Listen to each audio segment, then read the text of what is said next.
Este é o Gabinete de Guerra, um podcast da Rádio Observador em que olhamos para as mais recentes notícias da guerra na Ucrânia. Bem-vindos, Francisco Pereira Coutinho e Vítor Gabriel Oliveira. Vamos começar pela Ucrânia. Vários países europeus têm alertado para uma guerra alargada na Europa. A Alemanha, a Suécia, os Países Baixos já pediram uma preparação coletiva e é uma necessidade reconhecida também pela NATO. E agora, hoje mesmo, temos o chefe da diplomacia europeia, Josep Borrell, a alertar que a segurança da Europa está em risco se a Rússia vencer a guerra. Para tantas afirmações públicas deste género, é porque o risco é mesmo sério? Francisco Pereira Coutinho. Olá, boa tarde. Sim, o risco será sério e será tanto mais sério se não fizermos aquilo que é necessário, que é investir na nossa segurança. Porque já se percebeu que a Rússia é uma potência imperialista, agressiva, e estaremos tanto mais em risco quanto Putin perceber que estamos numa situação de fraqueza.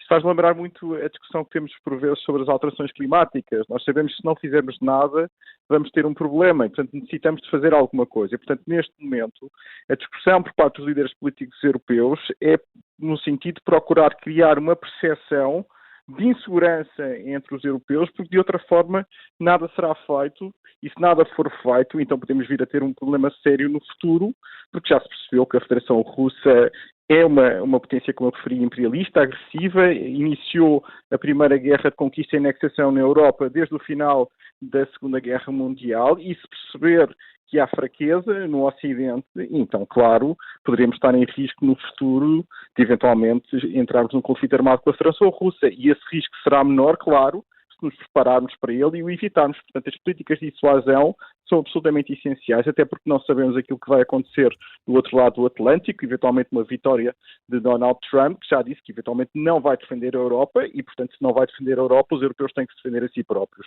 E, portanto, este é um momento decisivo na história da segurança europeia, porque, de facto, temos aqui um inimigo na nossa fronteira externa e o inimigo pode muito bem vir a atacar-nos no futuro. Vítor Gabriel Oliveira, a mesma pergunta. Imagino que, enquanto secretário-geral da SEDES Europa, da Associação para o Desenvolvimento Económico e Social, esta seja, de facto, uma preocupação, este risco de uma guerra alargada na Europa. Sim, boa tarde, antes de mais. Eu penso que estas declarações de Josep Borrell e de muitas declarações de líderes europeus nos últimos meses, e como dizia o Francisco também e bem, têm sido no sentido de aumentar a percepção que este assunto é cada vez mais importante para a União Europeia. Porquê é que é aumentar a percepção? Porque a Europa até junho, e depois entrará o verão, talvez até setembro, até a tomada de posse dos novos órgãos da Comissão Europeia e do Parlamento Europeu, estará de mãos e pés atados, ou seja, criar a percepção é fazer entender o público e Vladimir Putin e os líderes europeus que isto será uma prioridade, este assunto será uma prioridade nos próximos anos na Europa. Tanto é assim que o presidente do Comitê Militar da NATO, Robert Bauer, alertou para que provavelmente haverá uma guerra entre a NATO e a Rússia nos próximos 20 anos. Rob Bauer diz mesmo que neste momento a Europa já trava uma guerra com a Rússia de procuração. Ele utilizou este termo. Portanto, a guerra neste momento já é entre a Europa e a Rússia, mas em solo ucraniano. Robert Bauer diz que a única forma de o evitar, portanto, é realmente a União Europeia a partir de junho e com uma nova composição ter efetivamente uma estratégia de armamento e dissuasão. Falamos outra vez na palavra dissuasão, e a palavra dissuasão só é possível utilizar quando a União Europeia tiver meios para o conseguir. Portanto, Robert Bauer, para terminar este ponto, falou num empréstimo europeu para armamento no valor de 100 mil milhões de euros para as necessidades e para a área estratégica militar, mas que, como todos sabemos, só pode ser começado a efetivar este projeto a partir de setembro, e sendo que também a União Europeia estará talvez até janeiro ou até fevereiro, à altura da tomada de posse do novo presidente.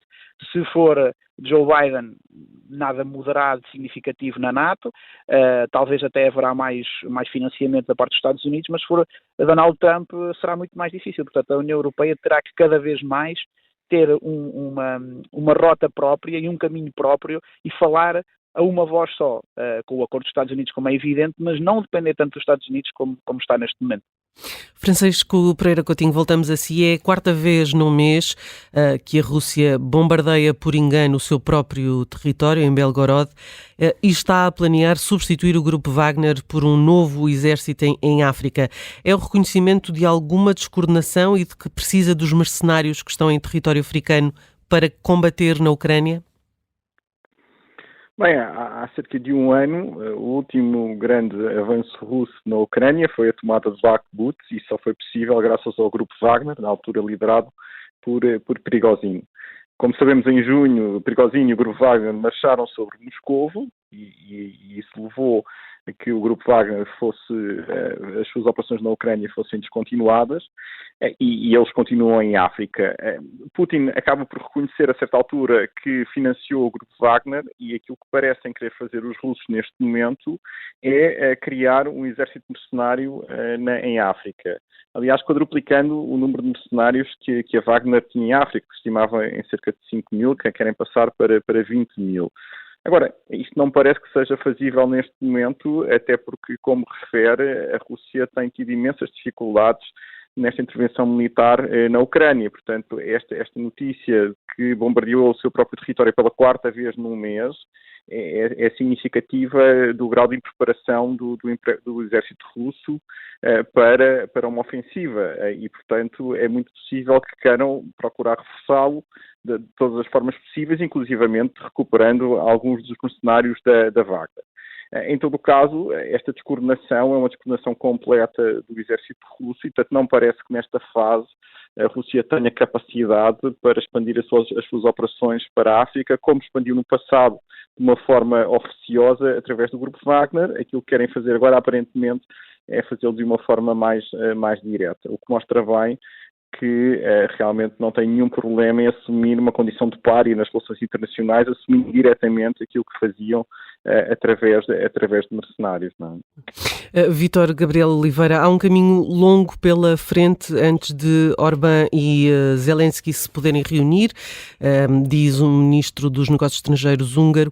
Há condições impostas pela Turquia também para limpar as relações. Que condições são essas? Podemos vislumbrar algum tipo de estreitamento de relações? A Turquia é um ator mundial naquela zona do globo. A Turquia gosta de se dar bem com todos, não é? A Turquia gosta de ter um papel importante. Perdeu um bocadinho na guerra israelo-palestiniana com a intervenção do Qatar, e está a tentar ganhar um peso grande nesta questão de maior detalhe dentro da União Europeia. Só de relembrar que esta semana, na quinta-feira, haverá reunião em Bruxelas para tentar, e nessa reunião tentarão demover mais uma vez Viktor Orbán para ajuda, portanto, para o desbloqueio dos 50 mil milhões de euros à Ucrânia, e eu acredito que enquanto esta situação não estiver ultrapassada, não será fácil Zelensky visitar Budapeste. Viktor Orbán pensa e acredita, e internamente é isso que tem feito passar, que isto só será desbloqueado, este montante só será desbloqueado com cedências de Zelensky. Zelensky não quer ceder, isso já foi tentado internacionalmente várias vezes, mas Viktor Orbán entende que as cedências de Zelensky mostrarão a Vladimir Putin que ele estará por cima, e como Viktor Orbán conhece bem Vladimir Putin, fazer acreditar, e essa percepção é importante, lá estamos outra vez a falar na palavra percepção, a fazer acreditar que Vladimir Putin sai desta guerra vencedor, é importante para Orbán para congelar o conflito naquela região, porque ele conhece bem como é que pensa Vladimir Putin, e isso é aquilo que Orbán acredita que é o melhor para o país dele, para a Hungria e para a União Europeia. O Gabinete de Guerra é um podcast da Rádio Observador, vai para o ar de segunda a sexta, depois do noticiário das 9h30 da manhã, tem nova edição depois da síntese das 4h30 da tarde e está sempre disponível em podcast. Eu sou a Vanessa Cruz.